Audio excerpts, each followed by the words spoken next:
ஆத்மா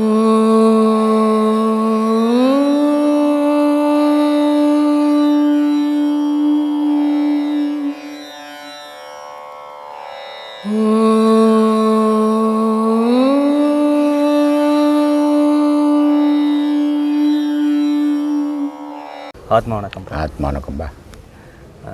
ஐயா, அதாவது ருத்ராட்சம் வந்து பொதுமக்கள் எல்லாருமே அணியலாமா? ஆன்மீகவாதிகள் மட்டும்தான் அணியலாமா? அப்படிலாம் இல்லை. பசங்கள்லாம் தமாசு கட்டின்னு போகிறாங்கல்ல. என்ன நான் போடுறதில்ல எதையும். நான் அண்ணாக்கு அவர் கட்டுறதில்ல, ருத்ராட்சம் கட்டுறதில்ல. ஏன்னா எனக்கு வந்து இந்த கொட்டைங்களை விட கடவுள் மேலே நம்பிக்கை ஜாஸ்தி. அதனால் இந்த கொட்டையெல்லாம் என்னை காப்பாற்றிடாது.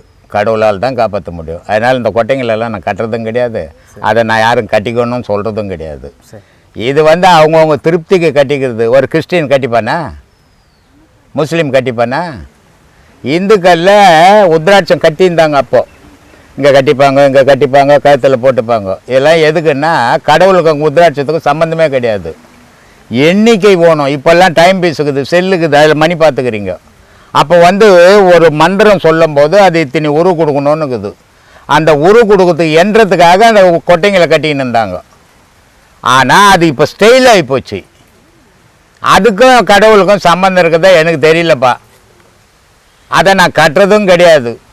ஏன்னா நான் கொட்டையை விட கடவுளை ரொம்ப நம்புறேன். அதனால் இந்த கொட்டை என்ன காப்பாற்றுறாது. கடவுளை கை விட்டாருன்னா இந்த கொட்டை எங்கே காப்பாற்ற போகுது? அதனால் இந்த கொட்டை மேலாம் எனக்கு நம்பிக்கை கிடையாதுப்பா. அவன் ஊரை வச்சு வரைஞ்சி அதை 5 கன்று 3 கன்று 4 கன்றுன்னு எடுத்துன்னு வருவான். அதெல்லாம் நிஜமா? எப்படி இது ஏமாத்துறது இல்லை இது? அதனால் அந்த கொட்டை எல்லாம் அதுவும் சாத்துக்கொடி இருக்குது, திராட்சை இருக்குது, அது மாதிரி அது ஒரு கொட்டை. அதுக்கும் கடவுளுக்கு என்ன சம்பந்தங்குது? இல்லை, ஆதி காலத்தில் இருந்தே அது ஆதியில் கட்டியிருந்தான். இந்த காலத்தில் நீ ஆதியில் இந்த மாதிரி இருக்கிற. அவன் குடியும் போட்டிருந்தான், இது கம்மல் போட்டிருந்தான், நீ பேண்ட் ஷர்ட்டில் போட்டுங்கிற. ஆதியை பற்றி பேசாத, இன்னைக்கு பற்றி பேசு. ஆதியில் மனுஷன் சுத்தமானவனாக இருந்தான், கெட்ட எண்ணம் இல்லாதவனாக இருந்தான், நல்லதையே செய்யணும்னு விரும்பினான். அவனையும் உன்னையும் ஒன்றாக்காத. ஊர்பட்ட கெட்ட இந்த உள்ளத்துக்குள்ளே வச்சுக்கின்னு கொட்டை கட்டிக்கின்னு போயிடுமா? எல்லாம் மனசை வெள்ளையாக்கு கற்றுக்குங்க. அதுதான் உலகத்துக்கு உபயோகப்படும். எந்த கொட்டையும் உபயோகப்படாது.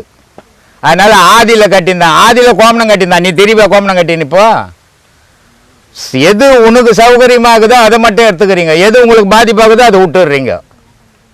அதனால் இந்த கொட்டையெல்லாம் நான் நம்புறது இல்லை சாமி. சொல்லு. இல்லை, அதாவது உலகத்தில் உள்ள அனைத்துமே சிவனால் படைக்கப்பட்டதுங்கிறப்ப, ஆமாம், சிவனுக்கென்று எதுவும் தனிப்பட்ட சொத்து இருக்கா? எதுவும் கிடையாது. உலகமே அவன்தாச்சு. அவனுக்கு தனிப்பட்ட சொத்து எங்க? பக்கத்து வீட்டுக்காரனுக்கு ஒரு சொத்து இருந்தால் இது உந்துன்னு சொல்லுவேன். அப்புறம் எப்படிங்க சிவன் சொத்துக்குள்ள நாசம்ங்கிறாங்க? அது வேறு விஷயம். அதெல்லாம் உனக்கு தேவையில்லாது. அது ஞானிக்கு போகிறவனுக்கு சொல்கிறது. அது சரிங்க. நான் கோயிலில் திருடி சம்பாதிச்சு சாப்பிட்றான், நாசனமாக போது குடும்பம் ஓஹோன்னு இருக்குது. சிவன் சொத்துன்றது விந்து. அதை மேலே ஏற்றிட்டா குலம் கிடையாது, வம்சம் கிடையாது. அதனால் சிவன் சொத்து குல நாசனம். சிவன் சொத்துன்னா விந்து. அது சிவன் சொத்துனா கோயிலில் இருக்கிற பொருள் இல்லை. இதெல்லாம் தெரியாது உங்களுக்கு. எல்லாம் ரொம்ப கஷ்டமான விஷயம். எவன் ஒருத்தன் சிவத்தை நாடி போனானோ அவன் விந்த வெளியே ஏற்றாம மேலே ஏற்றும் போது குலம் நாசனம். அவனுக்கு வம்ச விருத்தி கிடையாது. அதான் சிவன் சொத்து குல நாசனம்.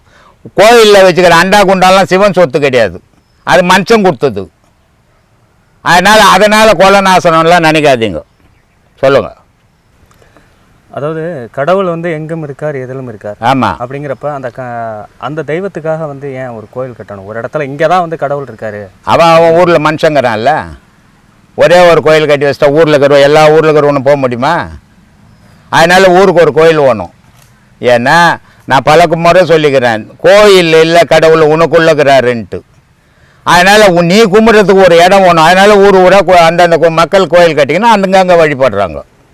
ஒரே ஒரு கோயிலை கட்டி வச்சுட்டு உலகம் ஃபுல்லாக கும்பிட முடியாது. உலகத்தில் இருக்கிற மக்களெல்லாம் ஒரே இடத்துல போனால் செத்து தான் போவான் நசுங்கி. அதனால் ஊருக்கு ஒரு கோயில் அவசியம்.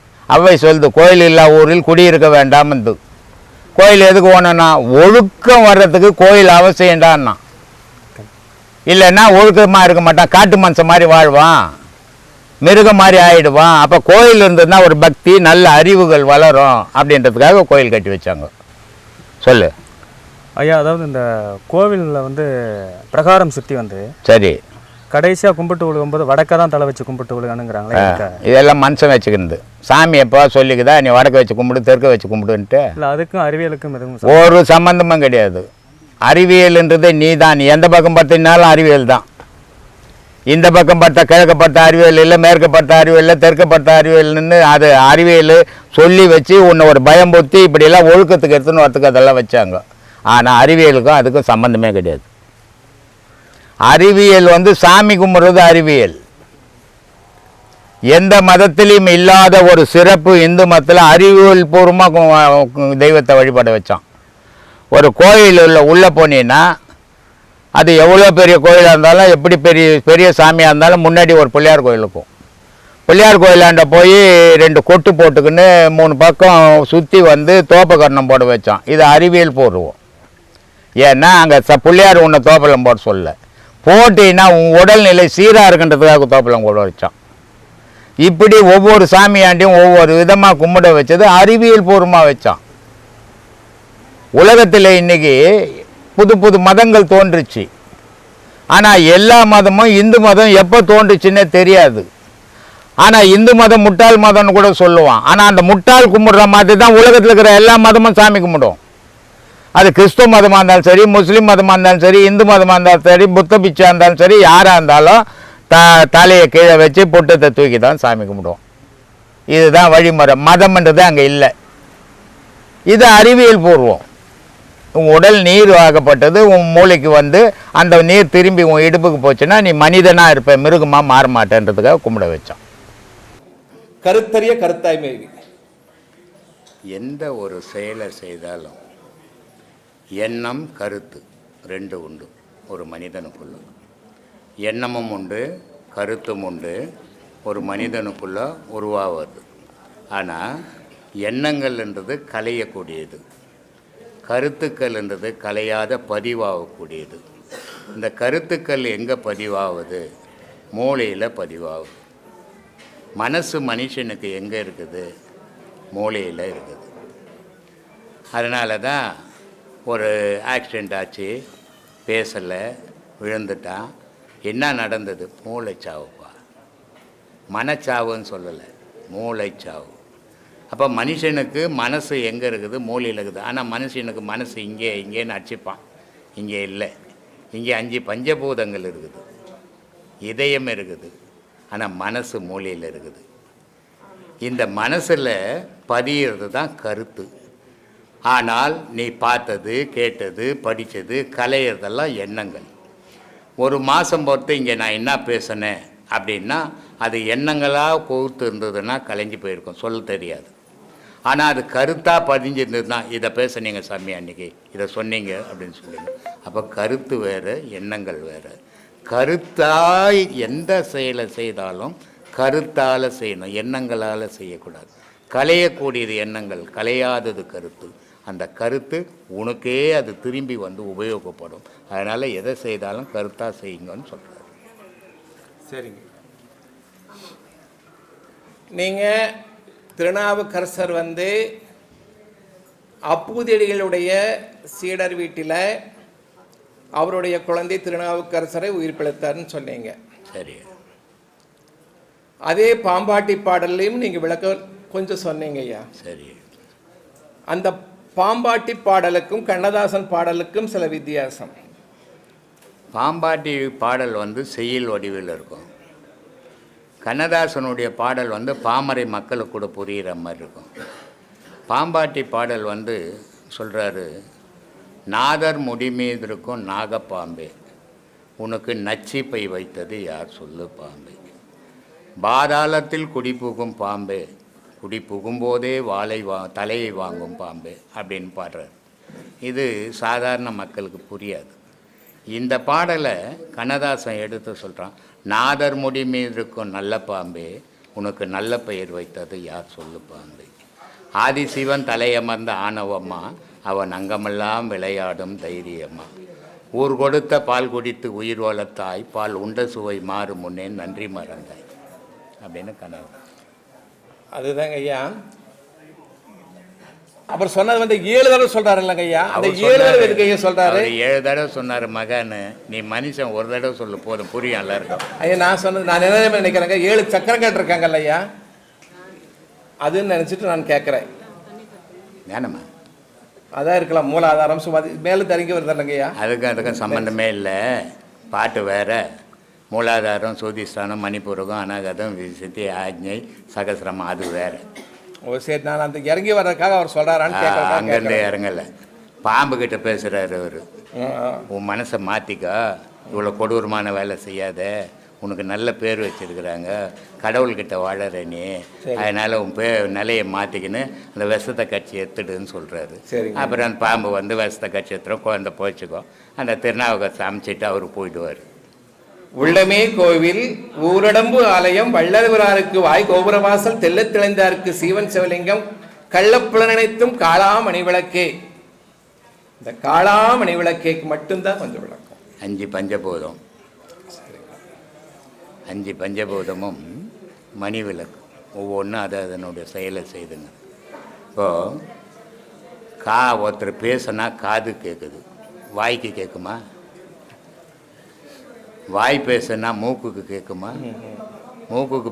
மூக்குக்கு மோந்தா காது கேட்குமா? அப்போது 5 பஞ்சபூதங்கள் ஒரு இடத்துல தான் இருக்குது, முகத்தில். ஆனால் இந்த 5 பஞ்சபூதங்களும் அதனுடைய வேலையை மட்டும் செய்து மற்ற வேலைக்கு போகிறதில்லை. ஆனால் இந்த மனுஷன் மட்டும் தான் வேலையை செய்யணும்னா ஊரில் இருக்கிற வேலைக்கெல்லாம் போயிடுவான். இதை தான் பாம்பாட்டி சொன்னார். சரிங்க ஐயா. உள்ளுக்குள்ளே உணர வேண்டும், உள்ளும் புறம்பும் அறிய வேண்டும், மெல்ல கனலை எழுப்ப வேண்டும், வீதி புனலில் செலுத்த வேண்டும், கள்ள புலனைந்தும் கடிந்து விட்டு தெல்ல தெளிவான பரஞ்சோதி தோன்றும். அதனால் இந்த புலன்களை நம்பி வாழாத, புலன்களை அழிச்சிக்கோ, அதை அடக்கிக்கோ, அதை உனக்குள்ளே திருப்பிக்கோ, உலகத்து மேலே விடாத. உலகத்து மேலே விட்டேன்னா ஆசைகள் உருவாயிடும். ஆசைகள் உருவாகும் போது துன்பம் உருவாயிடும். எங்கே ஆசை உருவாகுதோ அங்கே துன்பமும் உருவாகும். எங்கே ஒரு அமிர்தம் உருவாகுதோ நஞ்சியும் அங்கே தான் உருவாகுது. ஆசை எங்கே உருவாகுதோ அங்கே தான் துன்பமும் உருவாகுது. அதனால் இதெல்லாம் வெளி உலகத்துக்கு கூடாத, உள்ளுக்குள்ளே திருப்புன்னா நீ ஆனந்தமாக வாழலாம். இதை திருமூலர் அப்படியே சொல்கிறாரு. அருமீன் ஆசை அருமீன், ஈசனுடன் இருப்பினும் ஆசை அருமீன். ஆசை படப்பட ஆய்ந்து வரும் துன்பங்கள், ஆசை விட விட ஆனந்தம் அமைந்தேன். அப்போது மனுஷனுடைய வாழ்க்கை ஆசையை அடக்கி வாழ்ந்தான்னா அவன் துன்பத்திலிருந்து விடுபடுவான். ஆசையை வளர்த்துக்கின்னு போனான்னா துன்பத்தில் போய் விழுவான். இதுதான் வாழ்க்கை. அதனால் மனிதனுடைய வாழ்வு ஒரு அற்புதமான வாழ்வு. ஆனால் அப்படிப்பட்ட அற்புதமான வாழ்வை இந்த மனிதன் ஆட்டம் போட்டு கூட்டம் கூட்டி போட்டு விழுந்து உடஞ்சி வீணாக போயிடுறான்.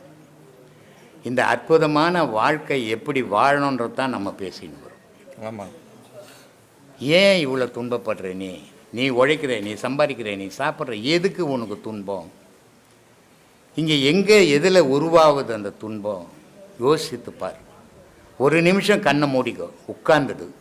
நான் நல்லா சம்பாதிக்கிறேன், என் குடும்பம் நல்ல குடும்பம், ஆனால் எனக்கு கஷ்டம் வருது. ஏன் வருது? எது காரணம்? எது தடையாக இருக்குது? யோசி. 1000 ரூபாய் நீ சம்பாதிச்சு 500 ரூபாய்க்கு சாராயத்தை குடிச்சிட்டு 500 ரூபாய் பொண்டாட்டிக்கிட்ட கொடுத்தீங்கன்னா அவன் 4 பிள்ளைக்கு சோறு போடணும். நாளைக்கு வேலை இல்லைன்னா உனக்கு சோறு போடணும். அப்போ பக்கத்து வீட்டில் போய் கடன் வாங்கணும். நாளைக்கு 500 ரூபாய் கொடுத்தா அந்த கடனை கொடுக்கணும். நாளைக்கு சோறு இல்லாத உட்காரு. உன்னை சீர்திருத்திக்கினீன்னா 1000 ரூபாய் சம்பாதிச்சு 50 ரூபாய் உன் செலவுக்கு எடுத்துக்க. 950 ரூபா பொண்டாட்டிக்கிட்ட கொடு. 2 நாள் வேலைக்கு போனா கூட உனக்கு பசியார சோறு போடுவா. உன் பிள்ளைங்க பசியார சோறு சாப்பிடுவான். உன்னை அப்பான்னு கூப்பிடுவான். நீ குடிச்சிட்டு கூத்தாடிக்கின்னு போனா உன்னை பெத்த புள்ள அப்பான்னுவானா? உன்னை பெத்த பொண்ணு அப்பான்னு கூப்பிடுமா? உன் மனைவி உன்னை கணவனாக நினைப்பாளா? ஏதோ ஒரு ஜந்து வந்து போதுன்னு நினைப்பாள். இந்த வாழ்க்கையை ஏன் மாற்றிக்கின்னு வாழக்கூடாது? அப்போ இந்த துன்பத்தில் விடுபடுறதுக்கு இது வழி இல்லையா? இதை தான் நம்ம சொல்லின்னு இருக்கிறோம். நல்லா வாழக்கூடிய வாழ்வு இது. உலகத்தில் 84,000 கோடி ஜீவராசிகள் இருக்குது. இன்னும் எவ்வளோ இருக்குதுன்னு தெரியாது நமக்கு. இது ஒரு கணக்கு தான். ஆனால் இவ்வளோ ஜீவராசிகளில் இந்த மனிதனுடைய உடல் அமைப்புக்குது. அது ஒரு அற்புதமான உடல் அமைப்பு. அந்த அற்புதமான உடல் அமைப்பு இறைவன் ஏன் இத்தனை உலகத்தில் இத்தனை ஜீவராசிகளை படைத்தான், இந்த மனிதனை மட்டும் நிற்க வச்சான். நம்மளை விட பெரிய பெருசு யானை, நம்மளை விட பலம் வாய்ந்தது சிங்கம், நம்மளை விட கொடூரமானது புலி, இவ்வளோ மிருகமும் குனிஞ்சு தானே வாழுது. அதுக்கெல்லாம் என்ன சொல்கிறோம்? அந்த மிருகன்றோம், அது ஒரு ஜீவன்ன்றோம். ஆனால் நம்ம மட்டும் நிமிர்ந்து நடக்கிறோம். உலகத்தில் மனிதனை தவிர வேறு எந்த ஜீவனும் நிமிர்ந்து நடக்கலை. அப்படி மனிதன் நிமிர்ந்து நடக்கிற ஜீவனில் கடவுளே இருக்கிறான். ஏன் இந்த கடவுளை தேட? நல்லா ஒழி, நல்லா சாப்பிடு, நல்லா வீட்டுக்கு போடு, கடவுளை தேடு. நீ சாவர வரைக்கும் அமைதியாக இருப்ப, சாவர வரைக்கும் ஆனந்தமாக வாழ்வ. அந்த வாழ்க்கையை ஏன் விரும்பல? அலங்கோலமான வாழ்க்கையே விரும்பி வீணா நீ கெட்டது இல்லாத, உன் குடும்பம் கெட்டது இல்லாத, உன்னை சுற்றி இருக்கிறவனும் கெட்டுன்னு போறியே. இது தேவையா? இதுக்கா இந்த மனித உடல் தேவைப்பட்டது? நீ மிருகமா? நீ மனிதன் இல்லையா? மனிதன்றவனுக்கு காரணம் ஏன் எல்லாத்துக்கும் ஜீவன் வச்சுட்டு உனக்கு மட்டும் மனுஷன் பேர் வச்சுக்கிறான்? சிந்திக்கிறதுக்காக வச்சுக்கிறான், சிந்திச்சு செய்யறதுக்காக வச்சுக்கிறான். அந்த செயலுக்கு காரணமானது சித்தம், புத்தி, அகங்காரம், மனம்ன்ட்டு 4 பொருள், அந்த காரணத்தை வச்சுருக்கிறான். இவளும் யோசித்து பார்த்து நல்லா வாழ. பிறந்தோம், சாக போகிறது நிஜம். அது ஞானியாக இருந்தாலும் சாவான், அஞ்ஞானியாக இருந்தாலும் சாக போகிறான். ஆனால் சாகத்துக்குள்ளே உன் குடும்பத்துக்கு நீ என்ன சாதிச்ச? உன் குடும்பத்தை தாண்டி என்ன சாதனை பண்ண? நான் என் பொண்டாட்டிக்கு 10 சவரம் போட்டேங்க, என் பொண்ணுக்கு 20 சவரம். என்னடா அது ஆடு மாடு கூட்டம் பண்ணிங்குது, நீ தானே பண்ண? உன் குடும்பத்தை தாண்டி என்ன செய்த இந்த உலகத்துக்கு? இந்த உலக மக்களுக்கு என்ன செய்த? இந்த உலக மக்களுக்கு என்ன சொன்ன? அதானடா நீ பிறந்ததுக்கு அடையாளம். அதான லைஃப் பண்ணுறான் இங்கிலீஷில். ஆடு மாடு கூட்டா பிறக்குது, வளருது, செத்துப்ப லைஃப்ன்றான் சொல்கிறான். ஆனால் மனுஷனுக்கு மட்டும் லைஃப், வாழ்க்கைன்னு ஏன் சொல்கிறான்? நீ வந்து போனதுக்கு அடையாளம் வச்சுட்டு போகணும், அதான் லைஃப். அடுத்தவன் அதை பின்தொடரணும், அதான் லைஃப். நீயும் ஆடு மாடு மாதிரி வாழ்ந்து செத்தினா எங்கடா உனக்கு லைஃபு? எங்கடா உனக்கு வாழ்க்கை? இதை ஏன் சிந்திச்சு பார்த்து வாழ மாட்டேன்றீங்க? இவ்வளோ அற்புதமான உடல், அருமையான வாழ்க்கை அமைச்சு வாழு, ஆண்டவனை தேடு. முடிவு அதுவாக இருக்கட்டும், ஆரம்பம் இதுவாக இருக்கட்டும். ஒரு மிருகம், ஒரு மாடு கண்ணு போடுது, ஒரு யானை கண்ணு போடுது, ஒரு புலி கண்ணு போடுது, ஒரு சிங்கம் கண்ணு போடுது. ஆனால் பிறக்கும் போது அதுக்கு உறவு தெரியும். இதுதான் நம்ம அம்மா, இதுகிட்ட தான் பால் குடிக்கணும். உடனே பூமியில் விழுந்த உடனே எழுந்து நின்று பால் குடிக்கும். ஆனால் மனிதனுக்கு மட்டும் பிறக்கும் போது யார் அம்மா யார் அப்பான்னு தெரியாது. ஆனால் பிறந்து வாழ்ந்த உடனே ஊறுபட்ட சொந்தத்தை கூட்டிப்பான், உறவுகளை வளர்த்துப்பான். இந்த உறவுகளை வளர்த்துக்குன்னு இவன் என்னமோ பெரிய தலை சிறந்தோ மாதிரி அவங்களுக்கு நான் உதவி செய்கிறேன்னு போய் மாட்டிப்பான். உன்னை நீ காப்பாற்றிக்கோ, அவங்கள அவங்கவுங்க காப்பாற்றிப்போம். உன்னை நீ திருத்திக்கோ, நீ திருந்து நீ அவ உலகம் தெரிஞ்சிச்சுன்னு நினைப்ப. ஆனால் உலகத்தை திருத்துறேன்னிட்டு போய் நீ கெட்டு போடாது. அதனால் முதல்ல உன்னை திருத்திக்கும். அது மாதிரி ஒவ்வொரு மக்களும் திருந்தி வாழ்ந்தால் இந்த உலகமும் நல்லா இருக்கும், ஊடும் நல்லா இருக்கும்.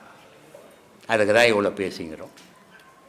எல்லா மனிதர்களும் கோயில் தான், நான் மட்டும் இல்லை. இதில் எனக்குன்னு தனி ஒரு சிறப்பெல்லாம் ஒன்றும் கிடையாது. எனக்குன்னு ஒரு தனி சிறப்பு இருக்குதுன்னா அது ஒன்றே ஒன்று, அனுபவம் தான்.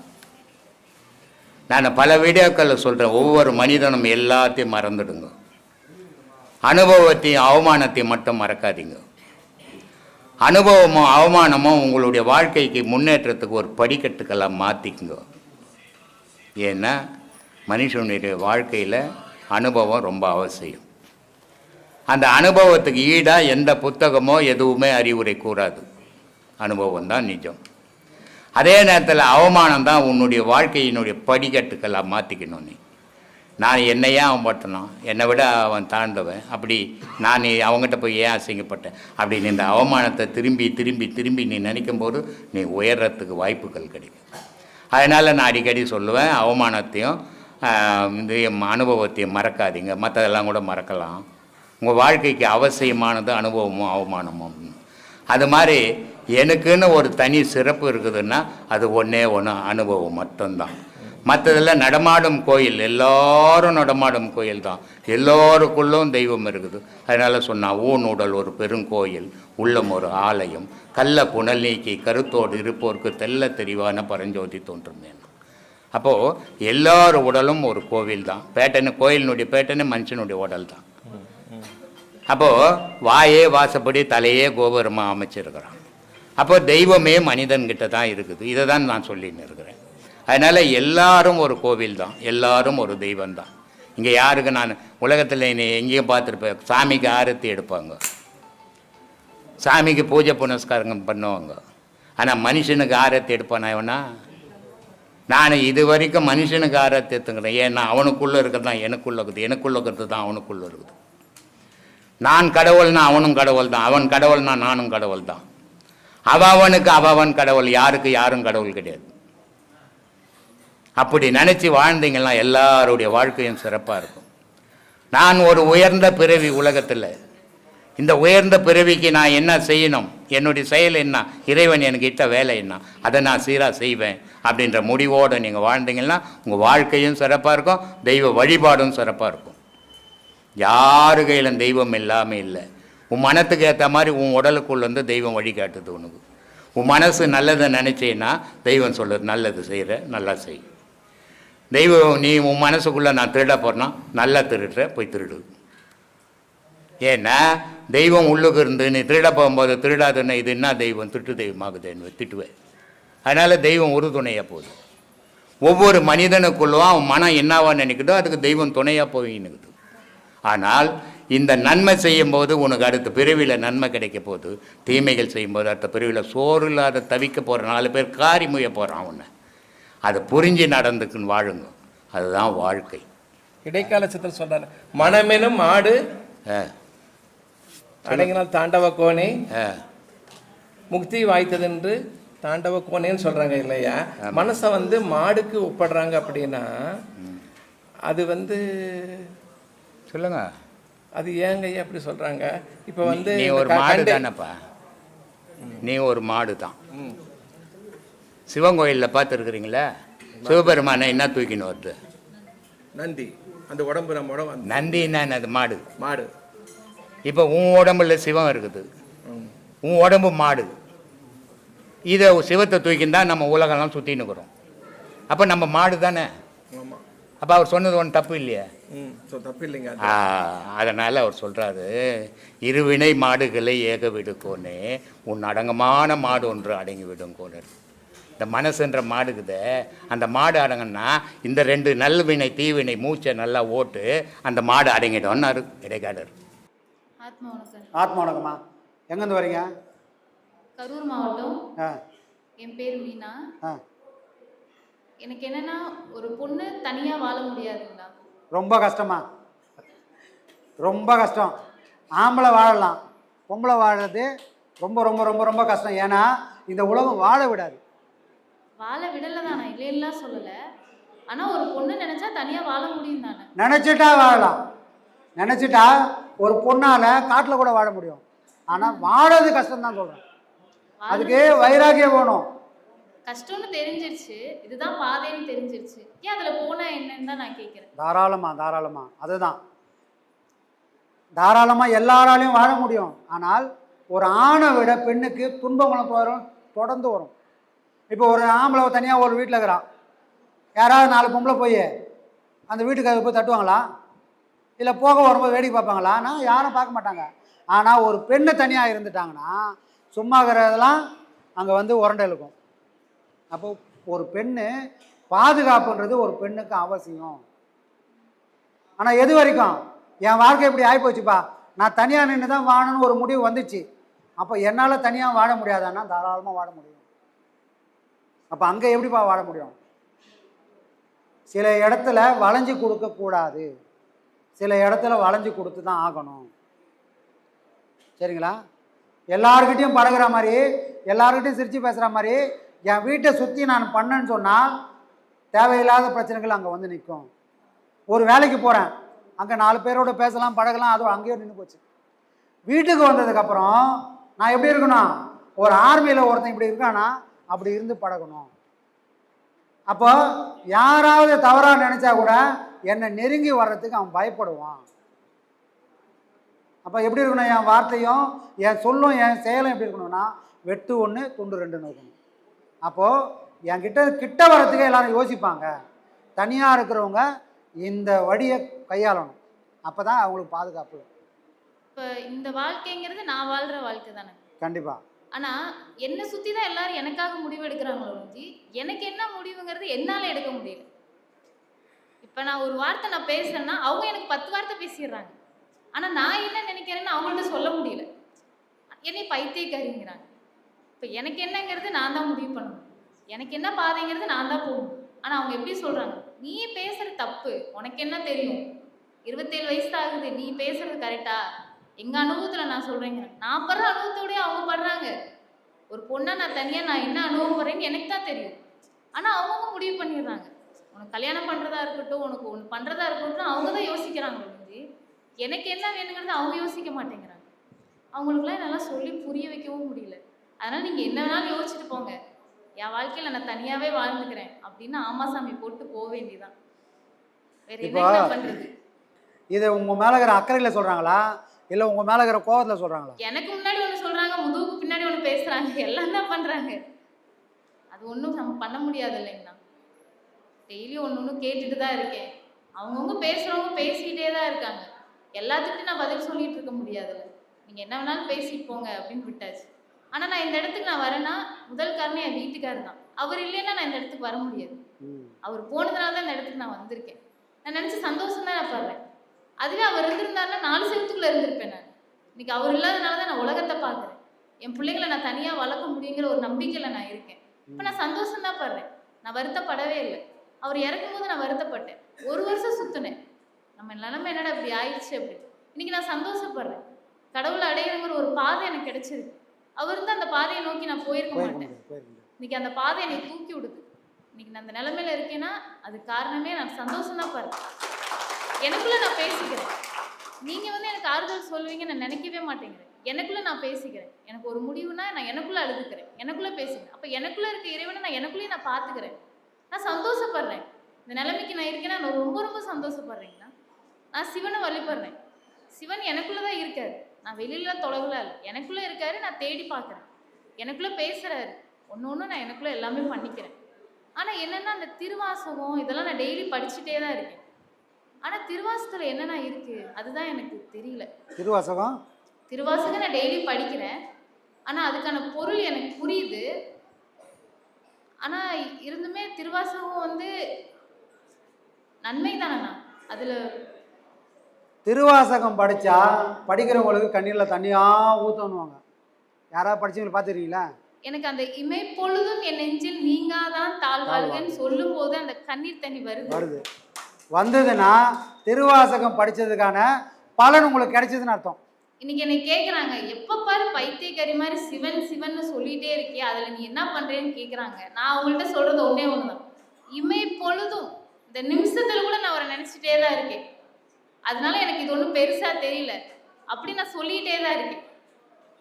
அதனால எனக்கு ஒன்றும் பெருசாக தெரியலைங்கண்ணா. என்கிட்ட பார்த்து என்ன கேட்குறாங்கன்னா, கறி சாப்பிடாம இருக்க நான் ஒத்துக்கிறேன். ஆனால் கறி சாப்பிடக்கூடாதுதான் நீ சொல்கிறீல்ல.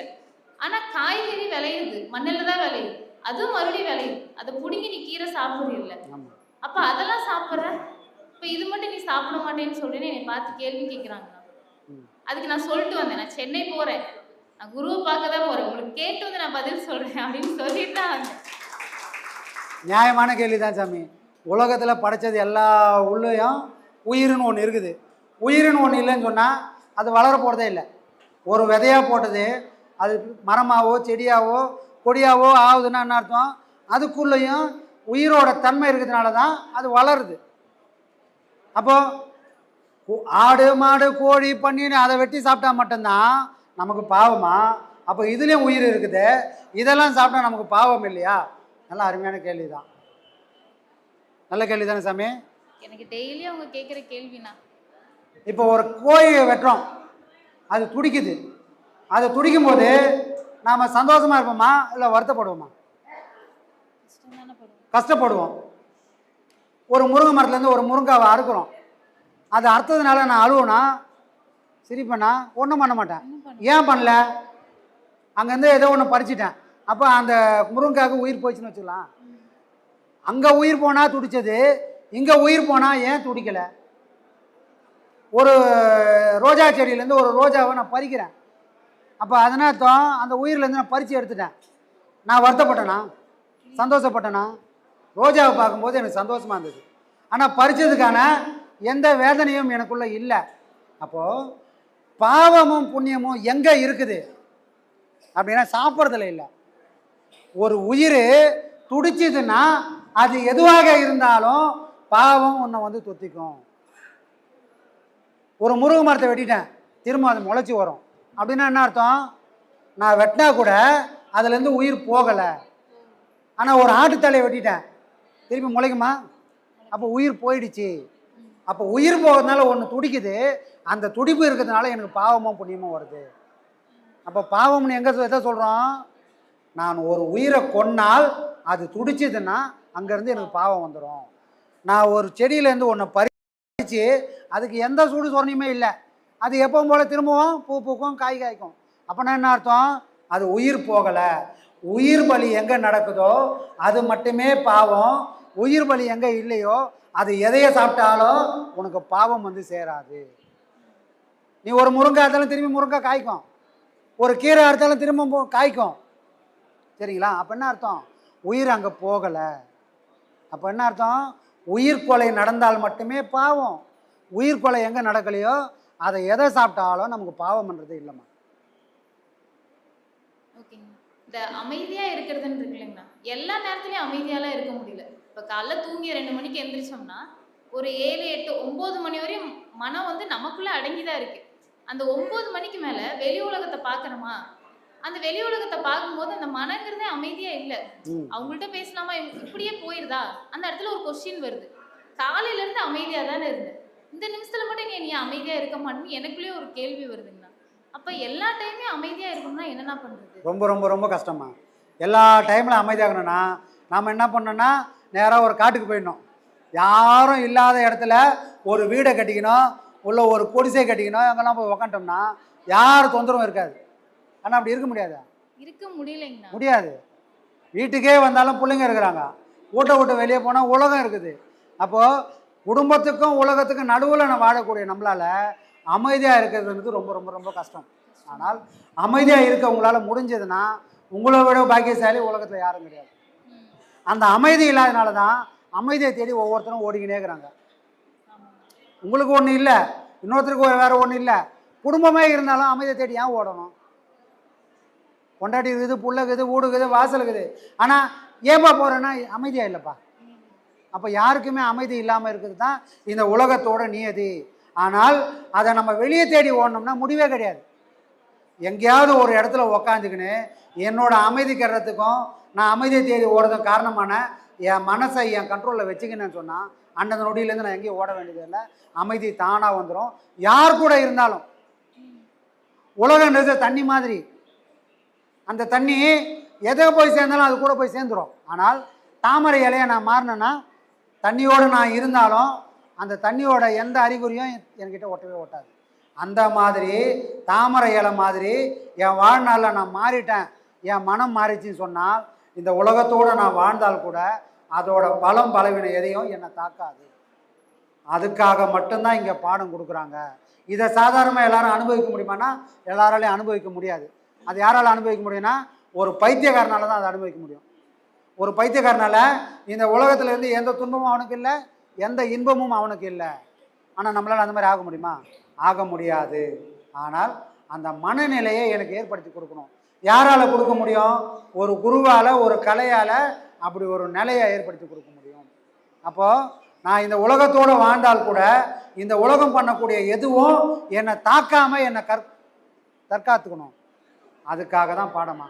இந்த பாடத்தை நீங்கள் சீராக செய்யுங்க, கண்டிப்பாக இந்த மனம் அலைப்பாயாமல் உங்களுக்குள்ளே நீங்கள் இருப்பீங்க. வேறு எதனாலையும் அதை கொடுக்கவே முடியாது. அதாங்கண்ணா, நான் வந்து இப்போ 2 வருஷம் ஆகுது இங்கே நான் வந்து. எல்லாரும் உபதேசம் வாங்கி அவங்கவுங்க பாடம் பண்ணும் போதெல்லாம் நான் 4 மனுஷி மாதிரி கடந்து தான் போயிருக்கேன். எனக்கு அதை பற்றி பெருசாக தெரியாது. அப்பெல்லாம் நினச்சிருக்கேன் நம்மளாம் இங்கே வரவா போகிறோம், நம்ம பண்ணவா போகிறோம் அப்படின்னு நினச்சிருக்கேன். ஆனால் அந்த அனுபவங்கிறது என்னை எந்த அளவுக்கு கொண்டு வந்து விட்டுருக்குன்னா இந்த இடத்துல கொண்டு வந்து விட்டுருக்கு. நான் 10 பேத்துக்கு பின்னாடி உட்காந்து பேசினவ இன்னைக்கு நான் முன்னாடி உட்காந்து நான் பேசுறேன்னா இதெல்லாம் நான் கேட்குறேன்னா எனக்கே ஆச்சரியமா இருக்குது. நான் தானா அப்படின்னு இருக்கு. தூங்கிடுவேன், அம்மா அப்பாவோட வருவேன், அவங்க தான் கூட்டிட்டு வருவாங்க, கூட்டிட்டு போவாங்க. அது மட்டும் தான் தெரியும், எனக்கு வேற எதுவுமே தெரியாது. உட்கார வைப்பாங்க, தூங்கிடுவேன், தூக்கம் வந்துடும். ஆனா இப்ப நீங்க பேசுறதெல்லாம் கேட்கும்போது கண்ணு கலங்குது. அப்ப எனக்குள்ள நான் உணர்றேன், இப்ப இதுதான் உண்மை, இதுதான் மெய்ங்கிறத நான் உணர்றேன். இப்ப இந்த இடத்துல நான் உட்காந்து பேசுனா எனக்கு பெருமையா தானே இருக்கு. அந்த மீனாவா இந்த மீனாவாங்கிற மாதிரி இருக்கு எனக்கு. ஆனா அவங்க சொல்லி தரல, நீ வான்னு என்னை கூப்பிடல. அப்பா கூட நேத்து கூட சொன்னார், நீ உபதேசம் வாங்காத அப்படின்னு கூட சொன்னார். நீ எனக்கு முடிவெடுக்காதப்பா, இது என் வாழ்க்கை, நான் முடிவெடுத்துக்கிறேன். அப்ப நானா என்னோட புடிவாத்துல தான் நான் வாங்கினேன். அதே மாதிரி எவ்வளவோ மாறி இருக்கேன். நான் நினைச்சு சந்தோஷம் படுறேன். இந்த பாதை எனக்கு ரொம்ப பிடிச்சிருக்கு. மேலும் மேலும் உங்களை மாதிரியே நான் வரணும்னு நினைக்கிறேன். கண்டிப்பா உங்களை நினைச்சு எங்களுக்கு சந்தோஷம். இந்த மாதிரி தான் ஒவ்வொருத்தரும் சுய நினைவோட தன்னோட சொந்த காலில் நிற்கணும். என்னோட வாழ்க்கையில் நடக்கிற எல்லாத்துக்கும் நான் மட்டுமே பொறுப்பு. அப்போ முடிவெடுக்க வேண்டியது யாரு? நாம தானே. யாரோ ஒருத்தர் முடிவெடுத்துட்டு அதுக்கான பலனை மட்டும் நான் அனுபவிக்கணும்னா கண்டிப்பாக வேதனையாக தான் இருக்கும். ஆனால் என்னோட வாழ்க்கையில் எடுக்கக்கூடிய எல்லாத்தையும் நான் முடிவு பண்ணி எடுத்தேன்னா எதுவாக இருந்தாலும் என்னால் ஏற்றுக்க முடியும், ஜீர்ணிக்க முடியும். சரிங்களா? ஆனால் இதில் ஒரே ஒரு விஷயம் இருக்குது. அது என்னென்னா, முடிவெடுக்கிற அளவுக்கு நமக்கு பக்குவம் இருந்துச்சுன்னா எங்கே போனாலும் தப்பிச்சுப்போம். முடிவெடுக்கிற பக்குவம் இல்லாமல் நான் பாட்டு முரட்டுத்தனமாக முடிவெடுத்தேன்னா நானும் பாதிப்பேன், என்னை சுற்றி இருக்கிற எல்லாரும் பாதிக்க வேண்டிய சூழ்நிலை வந்துடும். அப்போது முதல்ல அந்த பக்குவம் வர வரைக்கும் முடிவெடுக்கிறத கொஞ்சம் தள்ளி போடணும். பக்குவம் வந்ததுக்கப்புறம் தைரியமாக களத்தில் இறங்கி தைரியமாக முடிவெடுங்க. குருநாதர் உங்கள் கூடவே இருப்பார். எந்த அச்சமும் வேண்டாம். அந்த நம்பிக்கையில தான் கண்டிப்பாக ஆத்மானக்கம்.